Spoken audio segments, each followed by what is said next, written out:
Je ne me marierai jamais. Pourquoi? J'ai été déçu. J'ai été déçu. Plus jamais. Fais attention. Et d'autres disent, je n'aurai jamais plus d'amis. Tu mourras seul.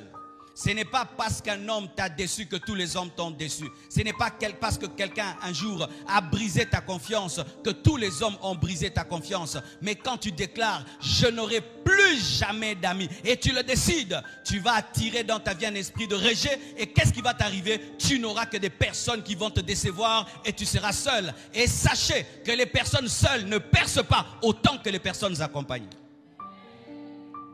Jésus pouvait venir seul, faire le ministère seul. Il n'avait besoin de personne. Mais il s'est fait accompagner des personnes même qui avaient des défauts, prouvant que le succès demande une équipe. Je n'aurai jamais confiance en quelqu'un. Tu l'as dit et tu as décidé. Et vraiment tu l'as décidé. Tous ceux qui s'approchent de toi, tu les rejettes. Et tu les rejettes. Et tu les rejettes. Et tu les rejettes à cause d'une blessure intérieure. Tu as pris une décision qui a ouvert la porte à un esprit. Je n'aiderai jamais personne. Des décisions que nous prenons à cause de l'ingratitude des gens. Un jour, j'ai lu un livre parlant du leadership. Un homme avait des généraux.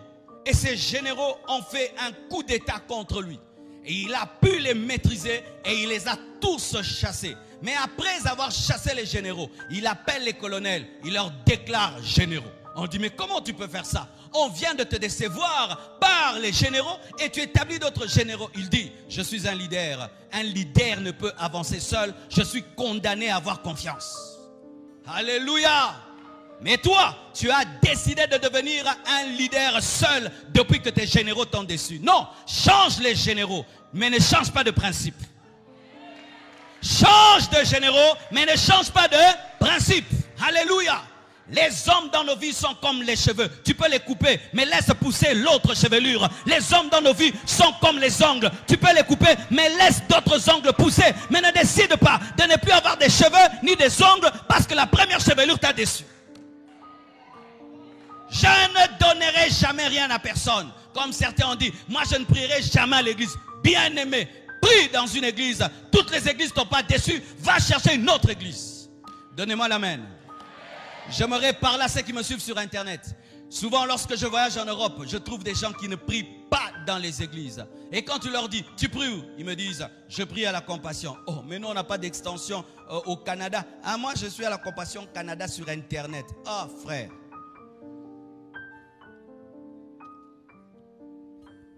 Et pourquoi? J'étais dans une église, le pasteur m'a fait ça, le pasteur m'a fait ci. Il y a combien d'églises au Canada? Il y a 1000 églises ou 10 000. Est-ce que toutes les églises t'ont blessé? Non. Tu décides de ne plus jamais prier dans une église parce qu'une seule t'a déçu. Et toi, tu n'as jamais déçu personne? Qui n'a jamais déçu personne? Moi, j'ai déçu beaucoup de gens dans ma vie. Beaucoup. Qui n'a jamais déçu personne? Qui lève la main. Mais toi, si seulement on te déçoit,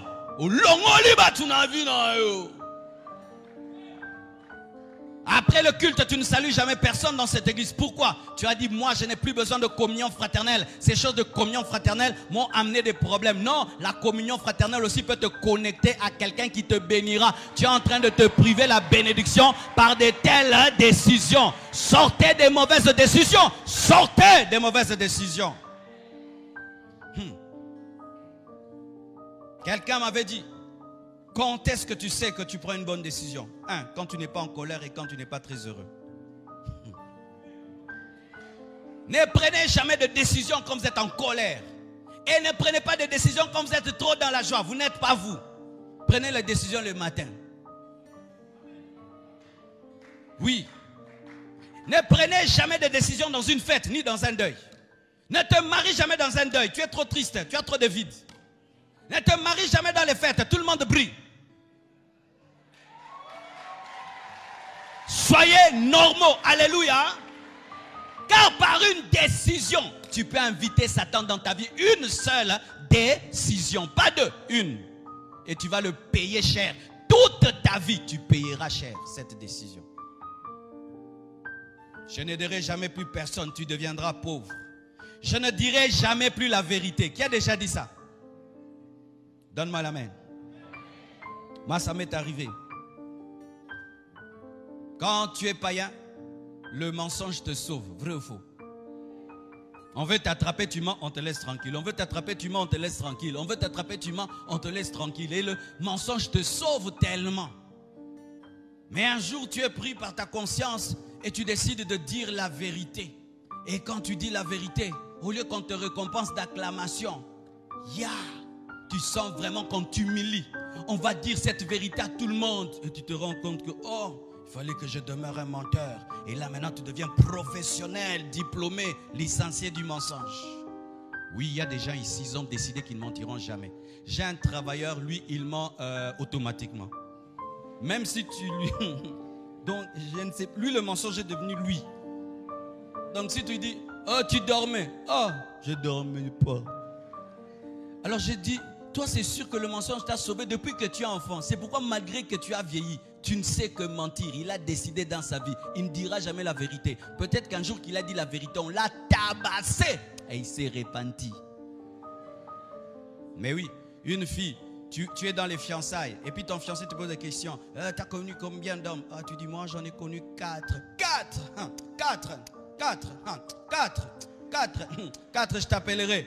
Tu vas voir, cette fille va dire quoi? Je ne dirai jamais plus la vérité. Mais tu iras mentir celui qu'on ne ment pas. Celui qui verra même si tu as menti et alors tu perdras. Dites toujours la vérité. Même si ça vous crée des problèmes, dites toujours la vérité. Et quand tu sens que tu ne peux pas dire la vérité, tais-toi. Tu n'as pas menti, tu t'es tué. J'ai pas menti, j'ai rien dit.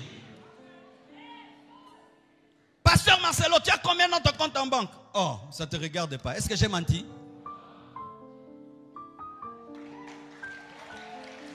Au lieu de te mentir, je ne réponds pas. C'est tout. Je n'ai pas menti. Jésus, des fois, ne se répondait pas. C'est tout. Je n'ai pas menti. Je ne dirai jamais plus la vérité. Je n'aurai jamais plus confiance en personne. Et tu es là. Tu es un mauvais ami. Tu n'as même pas confiance en ton ami. Ton ami a confiance en toi. Mais toi, tu n'as pas confiance en lui. Mais ce que tu ne sais pas, c'est qu'on te discernera toujours. Quand j'ai confiance en toi et toi tu n'as pas confiance en moi parce que tu as décidé de ne pas avoir confiance, je saurai. Chez toi je mange, chez moi tu ne manges pas. Je sentirai que toi tu n'as pas confiance. Chez toi je suis libre, toi tu es compliqué. Je sentirai que toi tu as décidé de ne pas avoir confiance. Et quand tu dis ami, ce n'est pas vraiment ami, c'est connaissance. Les mauvaises décisions nous détruisent et invitent l'ennemi Satan. Et ton caractère devient la sommation des décisions que tu prends. Qu'avez-vous décidé? Qu'avez-vous décidé? Et qu'est-ce que cette décision est en train de faire? Est-ce que c'est en train de te rendre meilleur ou en train de te détruire? Toute décision qui te transforme et qui t'amène à ressembler à un démon, à ressembler à Satan, n'est pas de Dieu. Les décisions qui viennent de l'esprit nous amènent à ressembler à Jésus. Jamais un homme connecté à l'esprit prendra des décisions qui vont l'amener à ressembler à Satan. Jamais et jamais. Chaque décision qui t'amène à ressembler au diable vient du diable. Et certains se sont liés comme ça en parole. Tu as dit sous la colère et tu as décidé.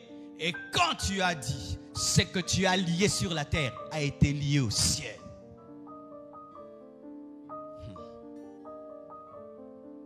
Mes frères et sœurs, aujourd'hui nous allons prier et recommencer nos vies à zéro. Et tu vas délier ce que tu as lié. Et tu vas lier ce que tu avais délié. Acclame le Seigneur.